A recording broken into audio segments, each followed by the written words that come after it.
কেমন আছেন সবাই? আশা করি আল্লাহর অশেষ রহমতে ভালো আছেন। আমি আলহামদুলিল্লাহ ভালো আছি। তো প্রতিদিনের মতো আরেকটা ভিডিও নিয়ে চলে আসলাম। তো যে দেখো এখানে লাল শাক একদম ক্ষেত থেকে তুলে আনা হয়েছে, টাটকা। দেখো মাটি লেগে আছে, একদম ক্ষেত থেকে সকালবেলা তুলে আনা হয়েছে। তো এই লাল শাকগুলো আজকে ভাজি করব এবং আর কি কি রান্না করব, কি সবজি দিয়ে কি রান্নাবো, মাছ দিয়ে, সেটা শেয়ার করব। তো চলো শাকগুলো কেটে নিই। দেখো কত সুন্দর তরতাজা শাক একদম।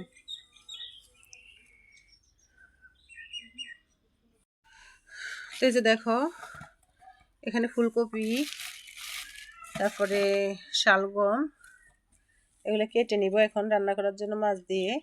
তো আজকে আমি মাছ দিয়ে, শালগম, তারপরে একটু ফুলকপি, সিম দিয়ে একটা আইটেম করব এবং মূলা দিয়ে, শুধু মূলা দিয়ে একটা আইটেম করব মাছের।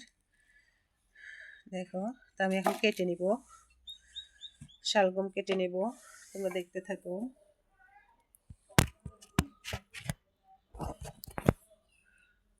এই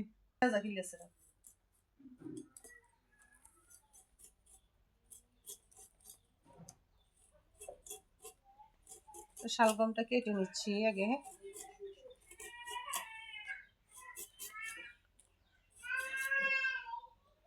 শালগম দিয়ে আসলে মাছের ঝোল করলে ভালো লাগে খেতে।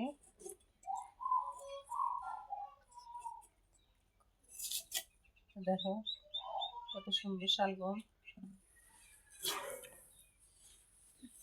একটু পাতলা করে কেটে নিব, বেশি মোটা করব না। এইভাবে কেটে নিব।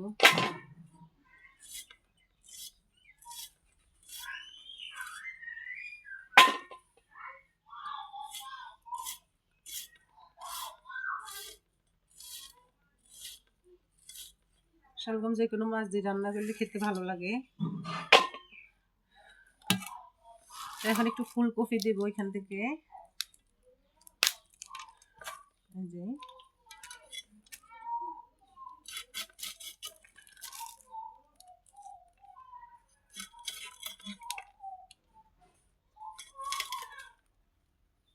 ফুলকপি,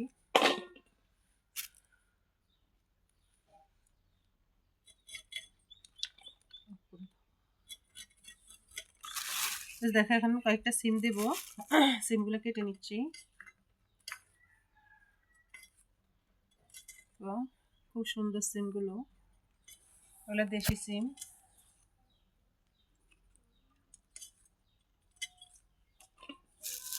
সিমগুলো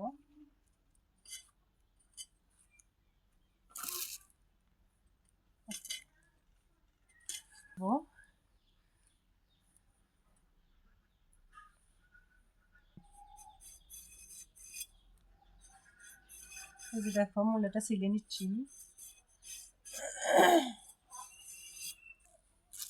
মূলাটা পিস করে নেব।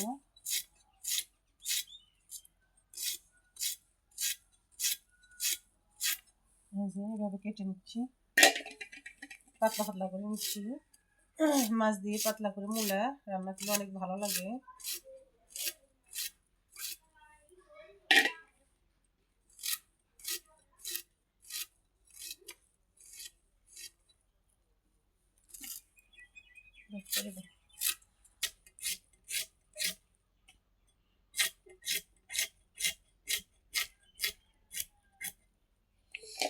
দেখো মূলাটা কেটে নিছি, এখানে যে এই সবজিগুলো কেটে নিছি, এখন ধুয়ে পরিষ্কার করে রান্না করতে যাব, তোমরা দেখো।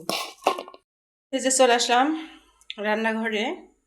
এখন আমি শাকগুলো ভেজে নেব, তার জন্য কড়াইয়ে দিয়ে দিলাম। এখন তেল দিয়ে দিব পরিমাণ মতো তেল। শাকে একটু তেলটা বেশি লাগে, তেল তেল হলে শাক খেতে ভালো লাগে। তো এখন দিয়ে দিব পেঁয়াজ কুচি, তো এখন দিয়ে দিব রসুন কুচি। ভাজির মধ্যে, শাক ভাজির মধ্যে রসুন পেঁয়াজ একটু বেশি যায়, যত বেশি পেঁয়াজ রসুন দেবেন তত খেতে মজা। দিয়ে দেবো কাঁচামরিচ, পেঁয়াজ কুচি।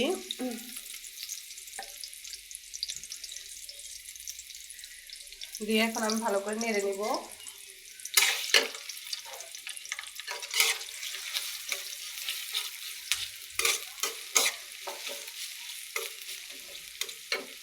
তো দেখো পেঁয়াজগুলো ভাজা হয়ে গেছে, এখন আমি শাকটা দিয়ে দিব।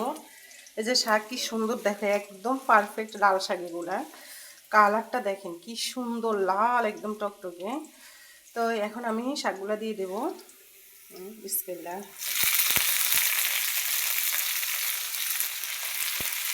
যখন আমরা গ্রামে ছোটোবেলা মানে আমাদের শৈশবের কথা বলতেছি, এরকম শীতকালে লাল শাকগুলো আমার আম্মা ভাজি করতো, খেতে অসাধারণ লাগতো। ভাতগুলা লাল হয়ে যেত লাল শাকে। এরকম আসলে শৈশবের কথাগুলো অনেক মনে পড়ে, স্মৃতিগুলা খুবই মজা লাগতো। এই লাল শাক লাল লাল গরম ভাতের সাথে যখন আমরা নিতাম, তখন ভাতগুলো একদম গোলাপি গোলাপি কালার হতো, দেখতে কি সুন্দর লাগতো। তো ওই শাকগুলো আসলে এই শাকই, কারণ আসলে শহর অঞ্চলে অরিজিনাল লাল শাক পাওয়া যায় না, একদম লাল টকটকে। গ্রাম অঞ্চলে তো আপনার শাক ছাড়া অনেকে শ্বাস করে, দেখা গেছে শাক ছাড়া শাকগুলো একদম লাল টকটকে হয়, খেতে অসম্ভব মজা হয়, মজা লাগে। আর শহর অঞ্চলের শাকগুলো আসলে বাসি পাওয়া যায়, সবসময় টাটকা শাক পাওয়া যায় না। তো এগুলো একদম খেতের টাটকা শাক, এগুলো একদম টাটকা তুলে নিয়ে আসছে আপনাদের ভাইয়া ঘুরুন থেকে। তা দেখেন কি সুন্দর হয়েছে লাল শাক, কালারটা দেখেন লাল একদম। এগুলো যখন গরম ভাতের সাথে খাবেন তখন একদম লাল হয়ে যায়।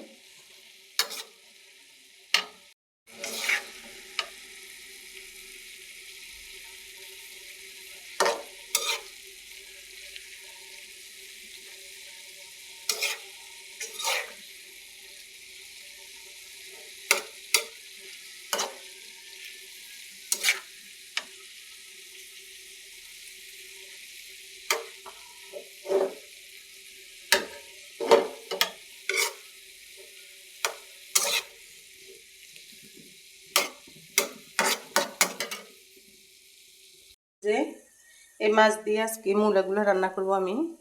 তো আজকে মাছটা আসলে হাতে বসিয়ে দিব, হাতে বসিয়ে রান্না করব, কাঁচাই রান্না করব।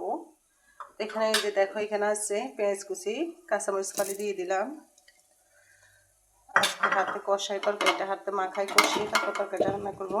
দিয়ে দিব এই যে রসুন কুচি একটু, দিয়ে দিব লবণ, দিয়ে দিলাম স্বাদ মতো লবণ, দিয়ে দিব হলুদের গুঁড়ি,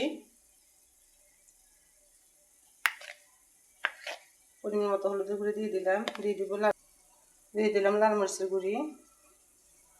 এখন দিয়ে দিব পরিমাণ মতো তেল,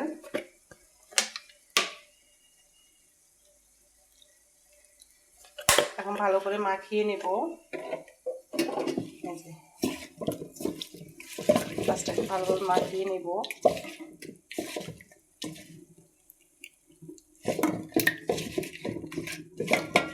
এখন একটু সামান্য পরিমাণ পানি দিয়ে দেব। এই যে সামান্য পরিমাণ পানি দিয়ে দিলাম। এগুলো হচ্ছে কার্পু মাছ, কার্পু মাছ দিয়ে মূলা দিয়ে রান্না করতেছি। তাই এখন চুলায় বসিয়ে দেব।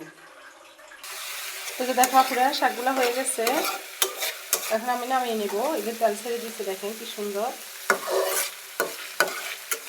তেল ছেড়ে দিয়েছে, একদম পারফেক্ট হয়ে গেছে শাকগুলো। এখন আমি নামিয়ে নিব। কি সুন্দর দেখেন লাল একদম, মাশাআল্লাহ মাশাআল্লাহ খুবই সুন্দর হয়েছে। এখন নামিয়ে নিচ্ছি।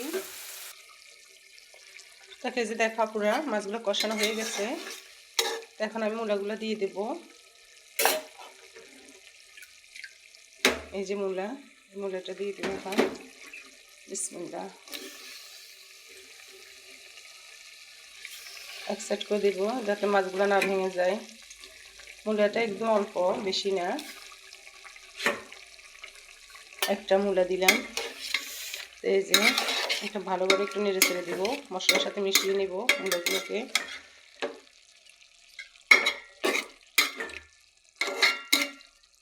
এখন ঢেকে দেব।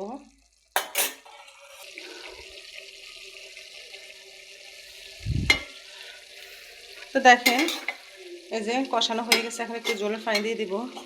টমেটোগুলো দিয়ে দিচ্ছি, দিয়ে একটু জলের পানি দিয়ে দিই। এই যে একটু জলের পানি দিয়ে দেবো।